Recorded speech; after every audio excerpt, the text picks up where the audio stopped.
Wassalam ala asyrafil anbiya wal mursalin wa ala alihi wa sahbihi ajma'in. Subhanaka la ilma lana illa ma 'allamtana innaka antal alimul hakim. Rabbi shrah li sadri wa yassir li amri wahlul 'uqdatam min lisani yafqahu qawli. Amma ba'd. Alhamdulillah ala nikmatil Islam, alhamdulillah ala nikmatil iman, wa kafa biha min ni'mah.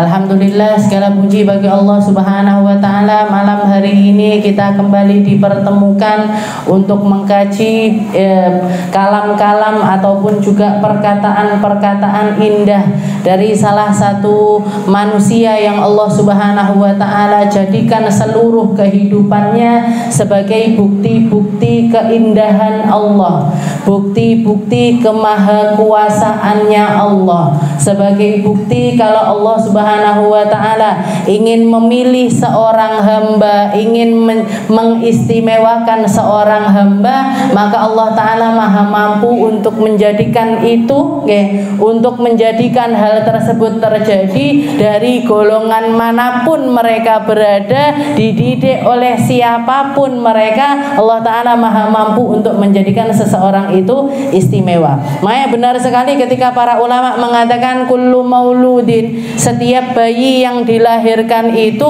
punya potensi yang sama persis untuk menjadi Musa umatnya atau menjadi Fir'aun umatnya.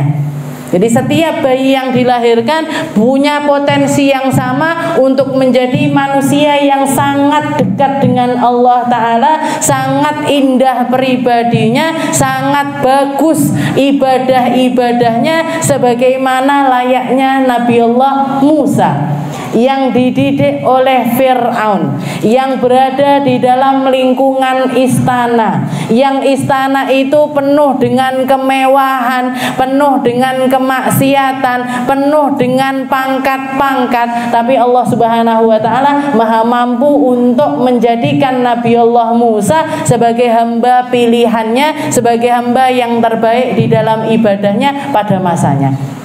Tapi begitu juga dengan sebaliknya, Allah Ta'ala juga maha mampu untuk menjadikan seseorang itu Fir'aun umatnya. Seburuk-buruknya manusia pada zaman tersebut, seburuk-buruknya perilakunya manusia pada zaman tersebut, Allah Ta'ala juga maha mampu. Allah Ta'ala juga maha mampu. Jadi Nabi Musa dengan lingkungan yang sedemikian buruk, dididik oleh manusia paling buruk, tapi ternyata jadi kekasihnya Allah Subhanahu wa taala. Sayyidina Abdullah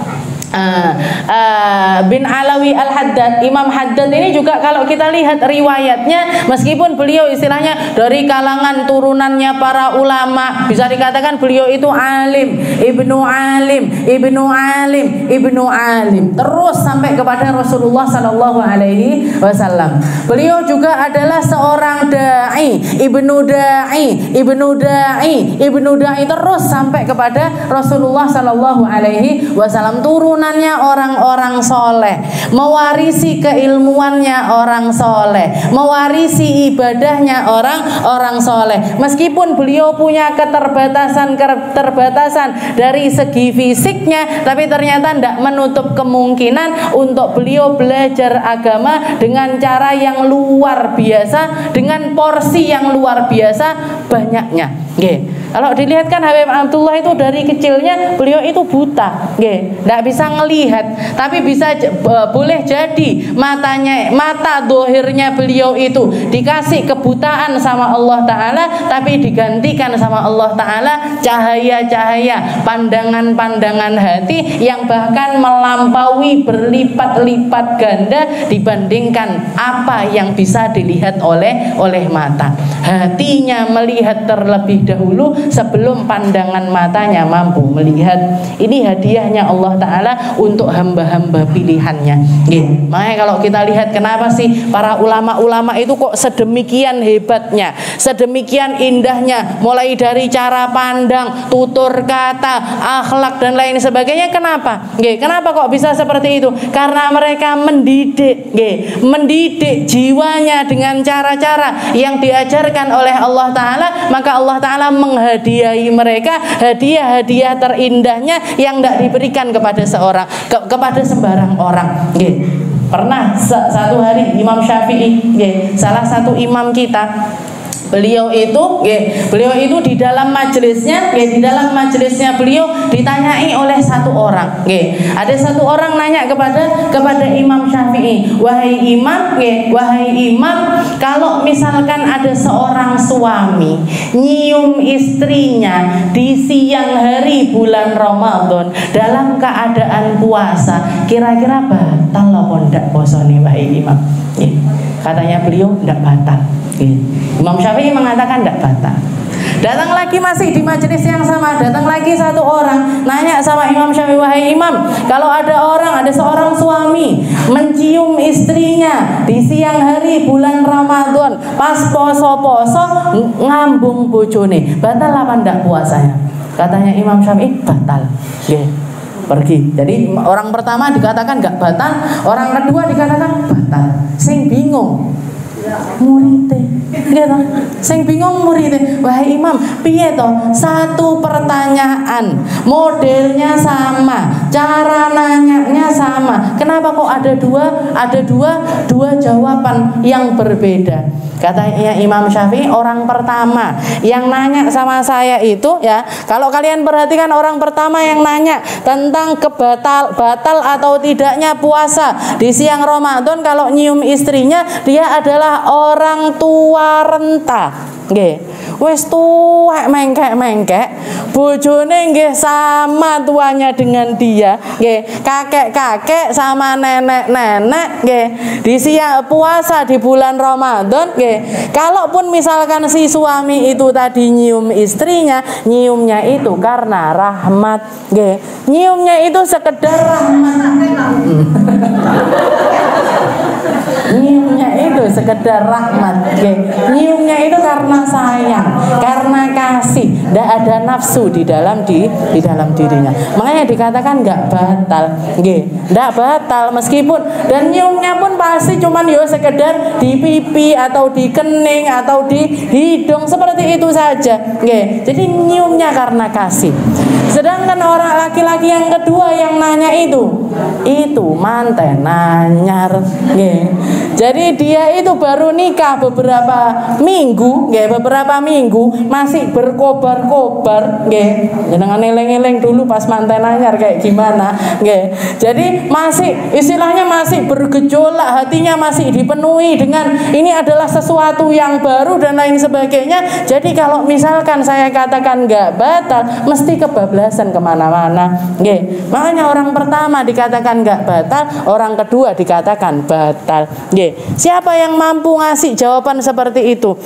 Kalau bukan ilham dari Allah Subhanahu wa Ta'ala, kalau bukan karena beliau melihat dari cahayanya Allah, mendengar dengan cara dengarnya Allah Ta'ala, dikasih sama Allah Ta'ala ilmu yang datangnya dari Allah.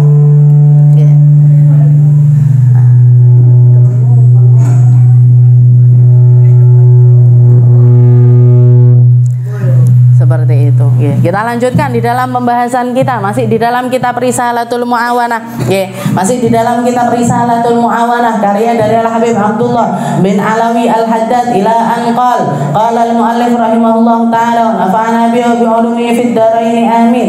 Wa 'alaika idza aradta syuru' fi amrin muhim kas-safari waz-zawaj wa nahwihima bi musyawaratin man tathiqu bi ma'rifatihi wa amanatihi. Kita sampai kepada bab yang membahas tentang istikharah, tentang musyawarah dan juga istikharah, pentingnya musyawarah dan pentingnya istikharah.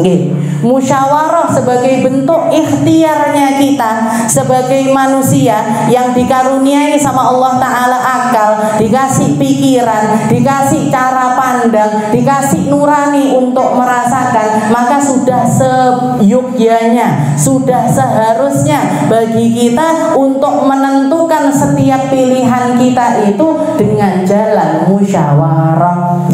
Setelah itu ditambah dengan bukti ketawakalannya kita kepada Allah Ta'ala, bukti pengabdian kita dan kepercayaan kita kepada Allah Subhanahu wa Ta'ala, kita sempurnakan musyawarah tersebut dengan yang namanya istikharah.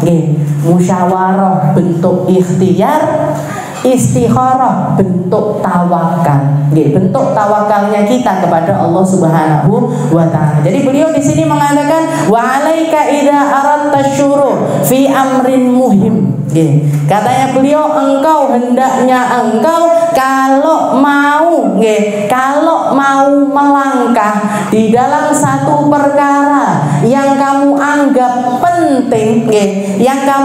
penting, untuk melakukan seperti safar, seperti kalau kita mau melakukan perjalanan, mau haji, mau umroh, mau pergi ke suatu tempat, mau berkelana ke suatu tempat, atau mau nyekolahkan anak di satu tempat dan lain sebagainya, wazawaj ataupun juga bentuk-bentuk pernikahan, jenengan yang mau menikah atau enggak usah, sudah, berarti saya mau mantu atau mau nyarikan jodoh untuk mau itu anak kita, mau itu cucu kita ataupun keluarga kita, wa nahwihima bimusyawaratin, hendaknya dilakukan dulu yang namanya musyawarah. Musyawarah dulu, Bu, kalau mau pergi kemana-mana. Kalau misalkan lingkupnya itu lingkup kecil, maka cukup musyawarah dengan orang-orang yang berefek dengan kepergiannya kita. Dengan orang-orang yang paling berefek dengan kepergian kita. Kayak misalkan safarnya jenengan ke sini aja. Perginya jenengan ke tempat ini, datangnya jenengan ke sini, hadirnya jenengan ke sini. Harus dengan musyawarah dulu. Kalau punya anak kecil, ngomong sama suaminya, ya aku tak budal ngaji ya di tempatnya Budina, ngaji Risalatul Muawana, yang ngajak Kak Mina, ini anak saya titipkan sama jenengan. Suaminya bilang, iya, jenengan berangkat. Lek suaminya bilang, tapi awake panas, watuk, kalau saya tok yang jaga kayaknya ndak bisa, wes ndak usah budal dhisik, prei dhisik, pamit dhisik, ya sudah. Jadi paling ndak musyawarah sama orang-orang yang ada di sekitaran kita. Itu lingkup kecil, itu perkara kecil sekalipun. Apalagi kalau perkara-perkara besar. Jangan mau ikut Al-Bahjah misalkan bikin acara, ayo kita berangkat Maulid Akbar di Cirebon. Jenengan berangkat ndak pamit bojone, ndak pamit anak-anake, ndak pamit cucu-cucunya, misalkan kalau sudah punya cucu gede-gede, ndak pamit sama orang-orang yang ada di sekitaran kita. Kira-kira mereka gimana? Mungkin bae piye to? Budal ndak omong-omong karo sopo, persiapannya gimana? Kan bingung semua ini orang yang ada di rumah. Mahramnya siapa? Yang jaga siapa? Nanti di sana nginep di mana? Kendaraannya apa? Aman opo enggak? Kan bikin bingung semuanya. Makanya perlu yang namanya musyawarah. Jadi mau kita bepergian ataupun kita mau nyari mantu, jangan nyari mantu, harus musyawarah sama orang-orang yang ada di sekitaran kita. Nah, kamu misalkan anaknya jenengan perempuan, nah ibu punya pandangan ini, kamu siap apa ndak kira-kira nikah? Kamu mau ndak kira-kira tak jodohkan sama anaknya Fulan bin Fulan, sama anaknya tak lihat orangnya baik, ibadahnya baik, senengane ke masjid, rajin pengajian dan lain sebagainya. Mau ndak kamu tak kenalkan sama dia? Mau ndak kamu tak arufan sama dia? Mau ndak kamu untuk melangkah? Nah, kalau anaknya bilang nggih Bu, saya siap nikah. Kalau misalkan dia memang jodoh saya, jadi dimulai dari musyawarah dulu. Setelah musyawarah, setelah itu ngelihat perangainya itu seperti apa, akhlaknya itu seperti apa, disempurnakan dengan yang namanya istikharah. Jangan istikharah tok.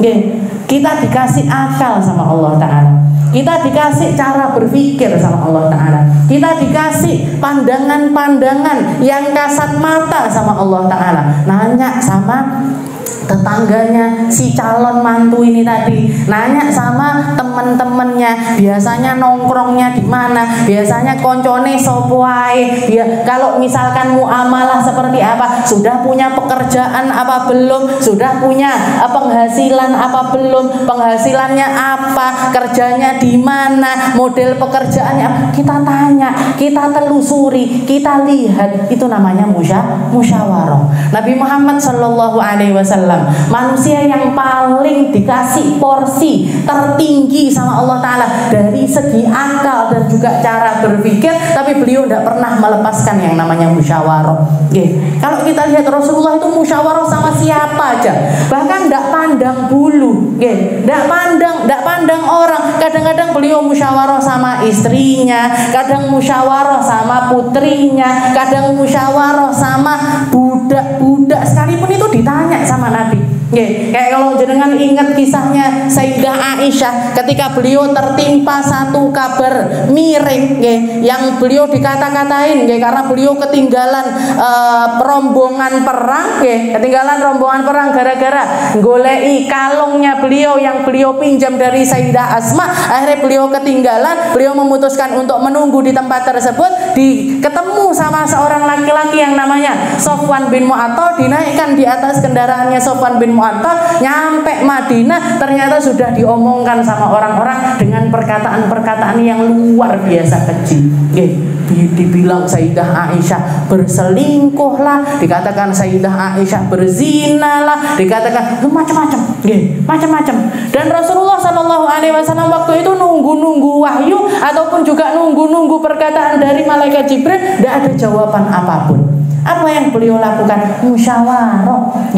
Dipanggil Sayyidina Ali. Wahai Ali, kamu lihat Aisyah ini orang yang seperti apa? Katanya Sayyidina Ali, ya Rasul, beliau itu orang yang baik. Beliau itu orang yang luar biasa di dalam ibadahnya, luar biasa di dalam keilmuannya. Tapi kalaupun sampai beliau ini kepleset melakukan sebuah keburukan, katanya Imam Ali, famra'atun ghairaha katsir, perempuan selain dia banyak.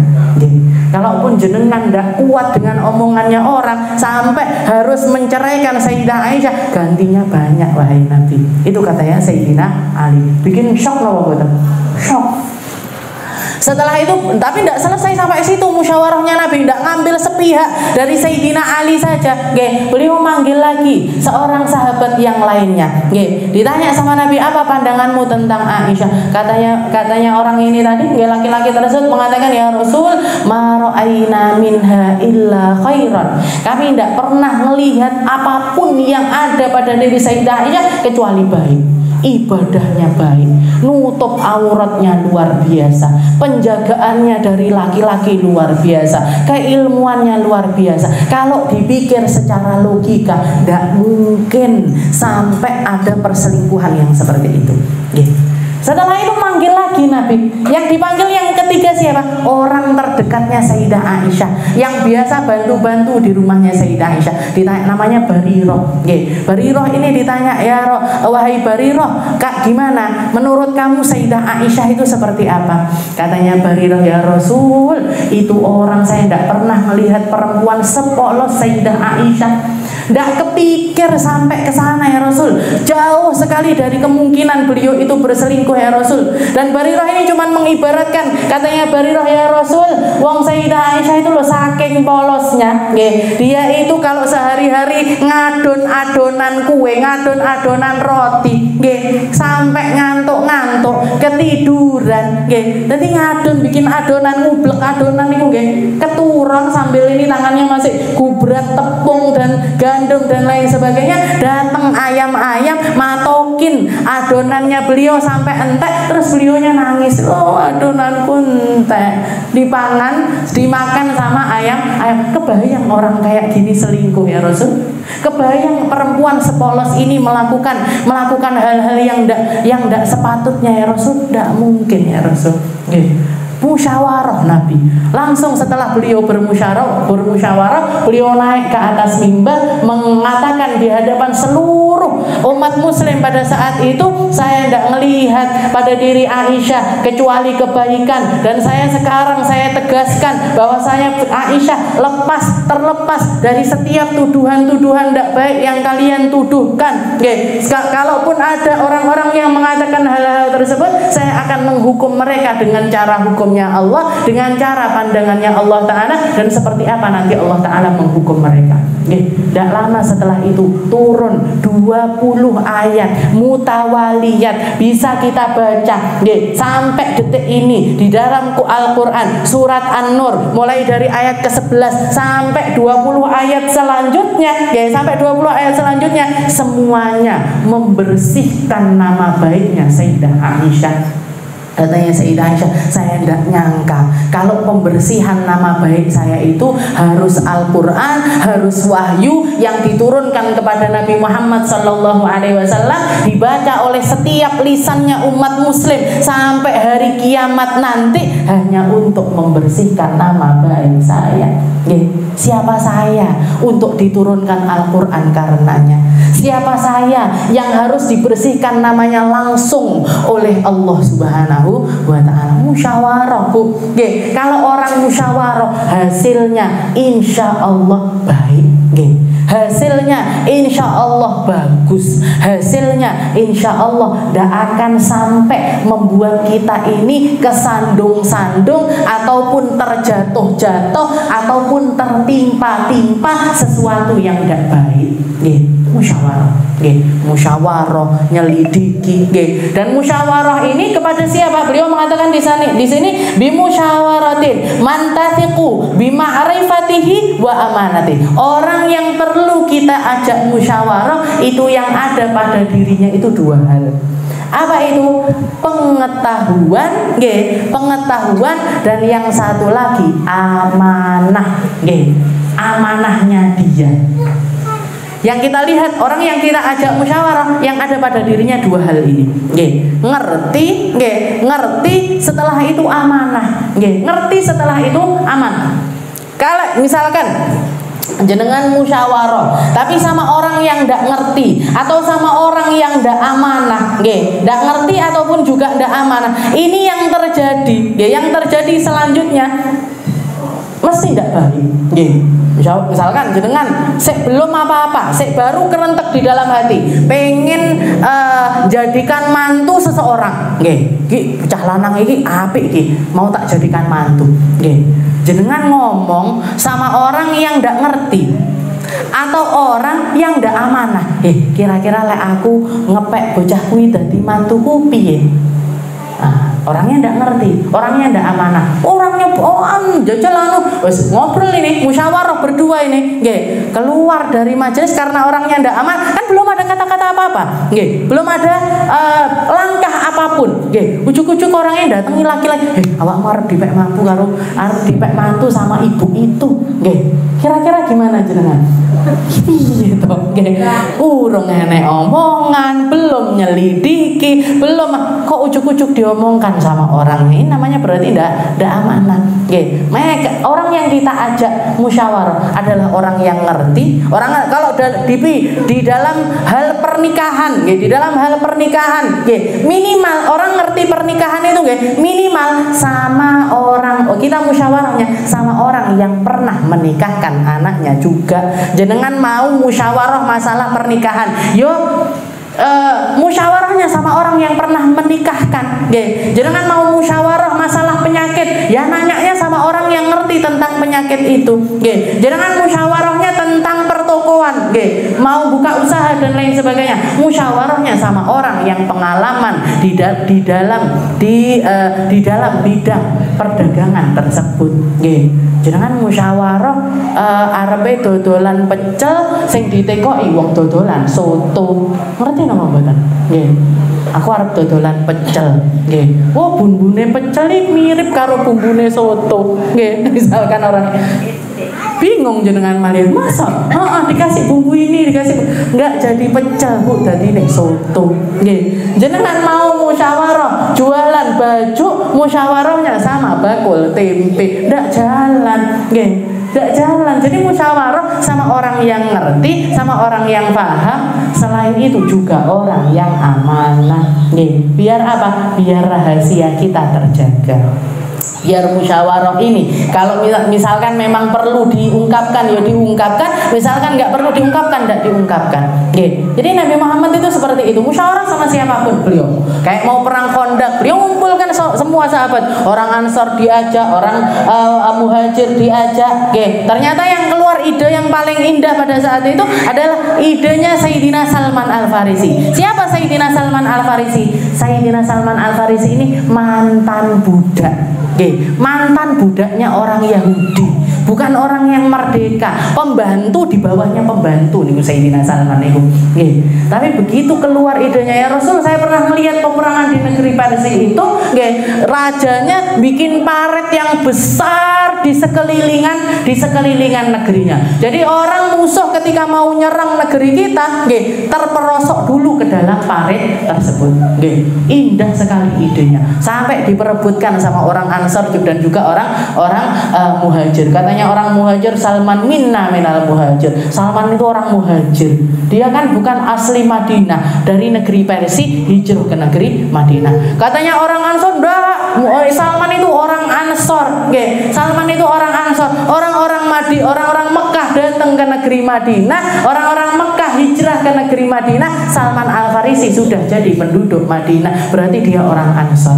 Nabi Muhammad angkat tangan, beliau mengatakan, la Salman laisa minal Ansar wa laisa minal Muhajir. Bukan, Salman bukan orang Ansar, bukan orang Muhajir. Salman minna ahlal bait. Salman keluarga saya.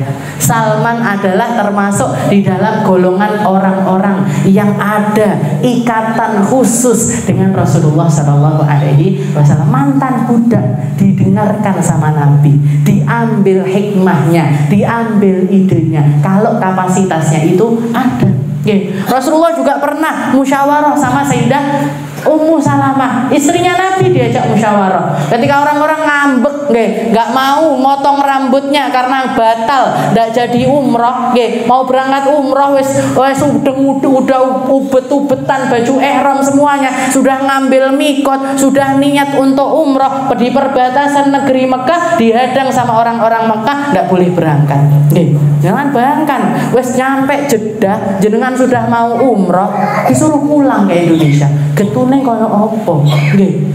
Sakit sekali orang-orang. Sampai Rasulullah mengatakan, ayo disembelih semua hewan korbannya karena kita batal umroh. Menang kabeh, tidak ada yang mau, tidak ada yang nurut. Ayo cukur semuanya rambutnya, tahallul, kita kembalikan keadaan kita dari orang yang ihram. Karena orang ihram itu kan nggak boleh pakai wangi-wangian, nggak boleh nutup kepalanya. Kalau perempuan nggak boleh nutup wajahnya, nggak boleh pakai baju yang berjahit dan lain sebagainya. Ayo kita halalkan kembali keadaan kita yang sudah ihram jadi tidak ihram lagi. Nggak ada yang mau. Sedih Nabi, tidak nurut para sahabat karena sakitnya hati mereka batal umroh. Akhirnya musyawarah di dalam kemah, beliau nanya, kebetulan di situ ada istrinya Sayyidah Ummu Salamah. Wahai Ummu Salamah, piye ini orang-orang tidak ada yang mau nurut. Katanya Sayyidah Ummu Salamah, ya Rasul, tidak usah pakai omongan. Contohkan saja, jenengan sembelih hewan korbannya jenengan cukur rambutnya jenengan, orang-orang akan ngikuti. Oh gitu, iya, coba aja. Keluar beliau sembelih hewan korbannya, sahabat semuanya yang beli hewan korbannya. Rasulullah nyukur rambutnya, dia manggil orang untuk nyukur rambutnya, semua sahabat nyukur rambutnya dengan sebagai bentuk tahallulnya mereka masing-masing sama istrinya musyawarah. Jadi kalau ada laki-laki yang bilang, "Heleng, omongannya bojo tidak usah diungkep." Siapa kamu? Rasulullah loh merhatiin omongannya istrinya, merhatikan kata-kata dari istrinya. Diajak rembukan, diajak dimanusiakan. dimanusiakan. Kalau bagus kata-katanya diambil, kalau tidak bagus ya dibuang. Musyawarah itu seperti itu. Bagus idenya, bagus kata-katanya, bagus sarannya kita ambil, lek ndak apik dibuang, Bu. Itu namanya musyawarah. Bi musyawarati man tathiqu bi ma'rifatihi wa amanatihi min ikhwanik. Dari sahabat-sahabatmu atau dari teman-temanmu yang bisa kamu ajak musyawarah. Jadi makanya Allah Subhanahu wa taala mengatakan keadaannya para sahabatnya Nabi Muhammad itu wa amruhum syura bainahum. Para sahabat itu identik dengan orang-orang yang selalu rembukan, selalu komunikatif, selalu nyari saran sebelum bertindak apapun, sebelum mau ngapain aja selalu musyawarah.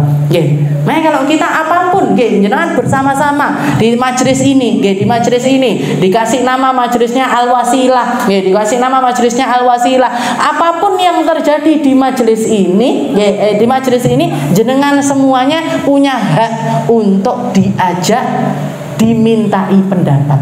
Diajak dimintai pendapat. Misalkan jenengan, ayo Bu, bareng-bareng ziarah, misalkan gitu. Ziarah bareng-bareng kemana? Kemana? Misalkan ke mana? Gresik misalkan. Ayo ke Gresik, rembukan bareng-bareng. Ayo Bu, yang voting, yang paling banyak luang waktunya hari apa, tanggal berapa, bulan apa. Boleh di voting yang paling banyak, yang paling banyak harinya hari apa, misalkan gitu. Ya sudah, ditentukan hari itu. Kendaraannya apa naiknya? Naik kereta misalkan. Gresik naik kereta ada nama jangan kereta Ustazah, enggak enak misalkan. Jangan istilahnya jangan sampai ada satu orang yang kata-katanya itu mutlak, enggak bisa diganggu gugat, terus sak karepe dhewe. Jangan, meskipun itu saya sekalipun misalkan. Meskipun itu yang jadi pemimpin di sini misalkan Budina misalkan. Jangan sampai. Ayo ngobrol bareng, diomongkan bareng, dirembuk bareng, berangkat bareng, seneng bareng, legowo bareng. Terus kalau sudah musyawarah, Bu, kalau sudah musyawarah, hilangkan yang namanya baper. Nawa niku baper. Jangan sampai. Jadi ketika jenengan diajak musyawarah, musyawarah itu apa sih? Musyawarah itu rembukan. Yang diambil kalimatnya adalah kalimat mufakat, bukan kalimatnya kita, bukan kalimatnya saya, bukan kalimatnya jenengan, bukan kalimatnya individual, bukan. Tapi kalimat mufakat. Mufakat itu apa? Yang disepakati di majelis itu. Yang disepakati di majelis itu.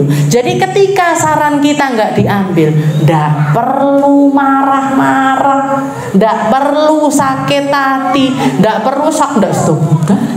Mau saranku ndak dirungokne blas. Saya ngomong begini, yang lainnya ngomong begitu. Saya saran ini, yang lainnya nyarankan yang lainnya, yang diambil omongannya ini. Jangan, ya kalau sudah musyawarah yang diambil adalah kata-kata mufakat. Nabi Muhammad aja tidak sakit hati ketika sarannya beliau tidak didengarkan. Ketika beliau mau perang Uhud, ketika perang Uhud musyawarah ini, musyawarah sahabat tua, sahabat muda, anak-anak muda sama orang-orang tua diajak musyawarah semuanya. Gimana ini kita berangkat perang Uhud, kita yang berangkat keluar dari negeri Madinah untuk menghadapi mereka di tempat yang Allah Ta'ala takdirkan untuk kita ketemu sama mereka, atau kita nunggu aja di negeri Madinah, nunggu mereka datang ke negeri kita bikin perisai-perisai di sekitaran Madinah.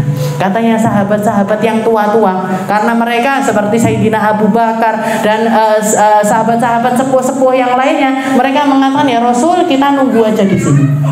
Kita nunggu di sini, dan Rasulullah pun sepertinya juga condong untuk tidak berangkat, tapi menetap aja di negeri Madinah.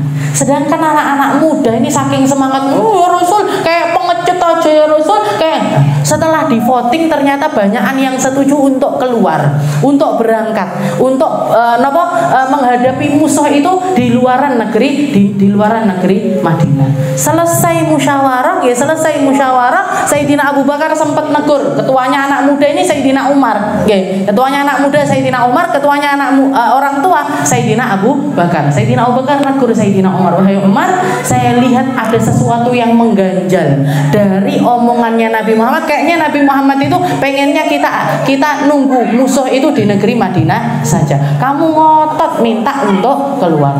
Katanya Sayyidina Umar, masa kayak gitu wahai Abu Bakar? Iya, seperti itu yang saya rasakan.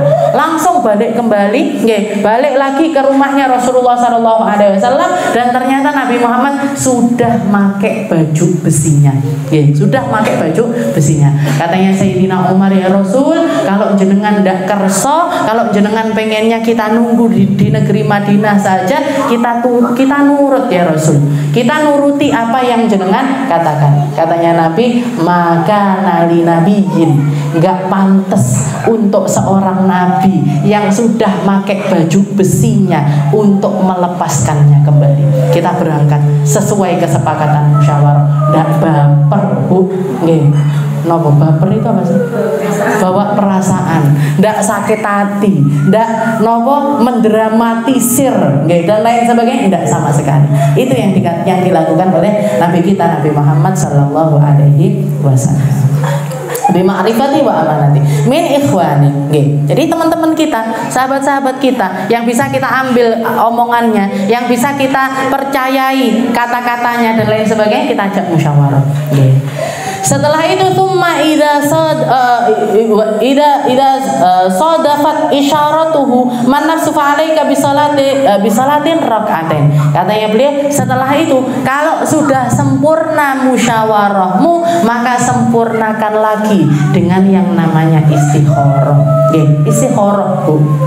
Meskipun jenengan ngelihat calon mantu saya ini alim, ganteng, sugih, pinter, apalagi dhuwur, putih, apalagi urunge mancung, untune roto, misalkan, nggak ada celah di dalam dirinya, tetap harus disempurnakan dengan dengan yang namanya istikharah. Para sahabatnya Nabi Muhammad SAW, beliau itu mengatakan, kami diajari oleh Nabi Muhammad untuk melakukan istikharah sebagaimana kami itu diajari suratan min suaril Quran. Sebagaimana Nabi Muhammad itu mengajarkan Al-Quran kepada kita ayat per ayat, huruf per huruf, cara baca satu persatu itu diajarkan kepada Nabi. Istikharah juga diajarkan sama Nabi seperti itu. Jadi Nabi Muhammad itu ngajarin kita untuk selalu menyerahkan setiap keputusan dari apa yang kita putuskan di dalam hari-hari kita kepada Allah Subhanahu wa taala. Kepada Allah Subhanahu wa taala. Makanya diajarkan kita untuk melakukan istikharah. Istikharah itu setiap hari mboten napa-napa, Bu. Kalau misalkan kita terlalu merasa mosok salat istikharah bendino misalkan. Tapi itu sesuatu yang baik. Kalaupun misalkan jenengan ndak salat istikharah, minimal sempatkan untuk mengatakan kepada Allah Subhanahu wa taala, wa ufawwidu amri ilallah. Ya Allah, tak serahkan, tak pasrahkan setiap langkah-langkah kehidupan saya kepada Engkau. Jenengan mesti ngerti yang terbaik di dalam keputusan-keputusan tersebut, dan kasih saya petunjuk, ini apik apa enggak, ini bagus atau tidak, saya harus melangkah atau tidak, saya harus pergi atau tidak. Itu kasih saya petunjuk ya Allah. Makanya salah satu ajarannya Nabi Muhammad juga mengajarkan kalau idza azamta ala amrin fasalli rak'atain. Kalau kamu mau melakukan suatu perkara, mau kamu dihadapkan tentang suatu masalah, mau melakukan sesuatu terhadap hal tersebut, maka sempatkan untuk sholat fasalli rak'atain min ghairil faridah. Sholatlah 2 rakaat. 2 rakaat itu bukan sholat fardu, tapi namanya sholat sunnah. Sholatlah kamu rakaatain. Di dalam riwayat yang lain para sahabat diajarkan kalau orang sholat istikharah sebaiknya rakaat pertamanya itu baca surat Al-Kafirun. Rakaat keduanya baca surat Al-Ikhlas. 2 dua surat yang paling menunjukkan caranya ikhlas di dalam beragama. Dua surat ini adalah dua surat yang dikatakan oleh para ulama surat yang paling menunjukkan cara kita ibadah seikhlas-ikhlasnya kepada Allah Subhanahu wa taala. Qul huwallahu ahad, Allahus samad, lam yalid wa lam yulad wa lam yakul lahu kufuwan ahad. Saya yakin Tuhan saya adalah Tuhan yang Maha Esa, Tuhan yang tidak diperanakan dan juga yang tidak beranak dan juga tidak diperanakan. Tidak ada yang setara ataupun semisal dengan Allah Subhanahu.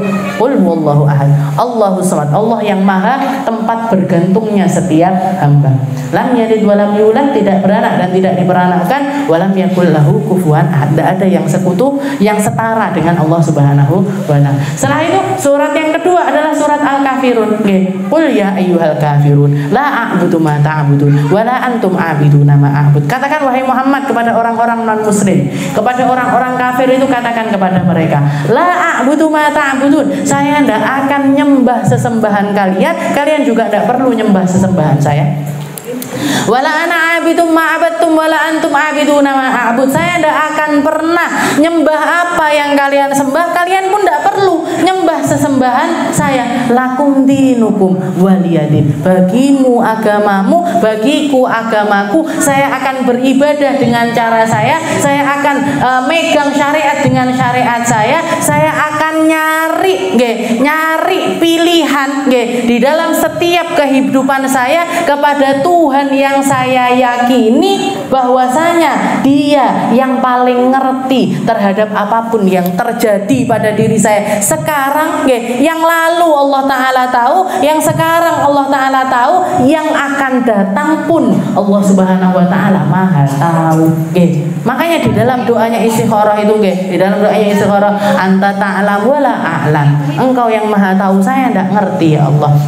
Engkau yang maha menakdirkan, saya tidak punya peran apapun di dalam takdir saya. Engkau yang maha ngerti mana yang terbaik, engkau yang akan jadi tumpuan saya di akhirat, engkau yang semuanya dipasrahkan kepada Allah Subhanahu wa Ta'ala. Jadi sholat 2 rakaat, anjurannya oleh para ulama, rakaat pertamanya baca Al-Kafirun, rakaat keduanya baca surat Al-Ikhlas, setelah itu baca doanya istikharah. Ada di kitab-kitab, di buku-buku rotib ataupun bukan buku rotib, buku-buku kumpulan-kumpulan doa dan lain sebagainya selalu ada. Selalu ada. Jadi istikharah itu tadi untuk menyempurnakan musyawarahnya kita. Rasulullah SAW juga mengatakan ma khaba man istasyar wala nadima ma khaba man istakhar wala nadima man istasyar. Tidak akan disia-siakan sama Allah Ta'ala orang yang istikharah, dan tidak akan pernah menyesal orang yang musyawarah. Orang yang musyawarah, perkara yang akan didapatkan itu tidak akan ada penyesalan. Tidak akan ada penyesalan. Kalaupun misalkan ternyata yang terjadi nggak sesuai dengan harapan, wes musyawarah, sudah istikharah, dijodohkan misalkan antara seorang perempuan dengan seorang laki-laki, koyok wes apik kabeh, tapi ternyata jodohnya ndak panjang, tapi ternyata misalkan terjadi perceraian. Kalau kita sudah musyawarah, kalau kita sudah istikharah, ndak akan ada penyesalan di dalam hati. Jatuh oyo. Kalaupun misalkan terjadi perceraian, yang ada di dalam hati, aku wis istikharah kok. Saya sudah musyawarah, saya sudah ikhtiar dengan optimal, saya sudah tawakal juga dengan optimal. Berarti apa yang terjadi ini memang sebuah takdir yang Allah Ta'ala gariskan untuk naikkan derajat kita, untuk naikkan level kita, untuk ngasih kita pahala sebanyak-banyaknya. Tapi lek ndak istikharah, ndak musyawarah, kita kan akhirnya nyalahkan diri kita. Pancen ora tekok-tekok aku, pancen ndak omong karo sapa-sapa aku, ndak istikharah pisan. Seperti itu. Guru saya, Bu Babah Khadijah, istrinya Habib Hasan, Abuya Hasan Baharun, itu di dalam setiap perkaranya apapun beliau istikharah. Sampai saya ingat, kita itu sampai heran. Dulu zaman saya kan muridnya masih tidak terlalu banyak, sekarang 4.000. Diistikharoi dewe-dewe, beliaunya yang kewalahan.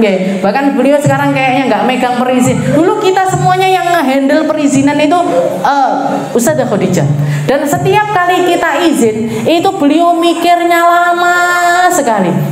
Setelah kita korek-korek, nanya-nanya sama orang-orang yang dekat sama beliau, kalian kira kalau kalian izin, misalkan pengen ke Bangil atau dijenguk Umi, dijenguk kita, misalkan dijenguk abah kita atau ibu kita, setelah itu kadang-kadang kan pengen diajak jalan-jalan ke Bangil, ke Pasuruan, atau mungkin mau pulang karena berobat dan lain sebagainya. Itu beliau diminta izin itu lama sekali. Sampai kita duduk itu meneng mau ngomong apa gitu. Depannya Ustadzah Khadijah itu kan istilahnya guru kita. Nanti kalau ternyata yang beliau lakukan itu beliau istikharah. Istikharahnya itu pakai tasbih. Istikharahnya itu pakai tasbih dengan lafaz subhanallah sama Allahu Akbar. Jadi beliau muter tasbih. Kalau istilahnya, kalau bilangannya, pokoknya beliau punya cara tersendiri untuk istikharah dengan tasbihnya tersebut. Kalau beliau bilang iya, berarti tanda yang didapatkan petunjuk dari Allah Ta'ala itu memang bagus. Baru diizinkan. Bahkan sekedar ke Bangil aja loh, beliau istikharah. Sekedar ke Pasuruan beliau istikharah. Diistikharahin kita. Kita yang tidak ngerti, masih belum ngerti caranya istikharah, sama beliau diistikharahkan. Diistikharahkan. Bahkan beberapa orang mengatakan pernah ada satu anak yang berengkel istilahnya gitu. Jadi sudah izin mau ke Bangil, mau ke Bangil itu minta izin sama Ustadzah Khadijah, tidak diizinkan. Orangnya tetap dibawa keluar sama orang tuanya, tabrakan di tengah jalan. Tabrakan di tengah jalan. Itu sesuatu yang kita tidak bisa ngeranggeh pakai akal kita. Itu guru-guru kita. Jadi selalu istikharah itu selalu, bahkan tentang perkara-perkara yang remeh-remeh ini tadi para sahabat kan mengibaratkan seperti itu. Nabi Muhammad itu mengajarkan kita istikharah di dalam setiap perkara. Bahkan sampai ke tingkat mau beli garam, apa Anda istikharah? Arep tuku gula, apa Anda istikharah? Mau ke pasar ini, apa ke pasar ini, istikharah. Istikharah nih bisa pakai sholat, bisa pakai Al-Quran, bisa pakai tasbih, bisa pakai kitab. Kalau pakai Al-Quran saya pernah diajarkan oleh guru-guru saya.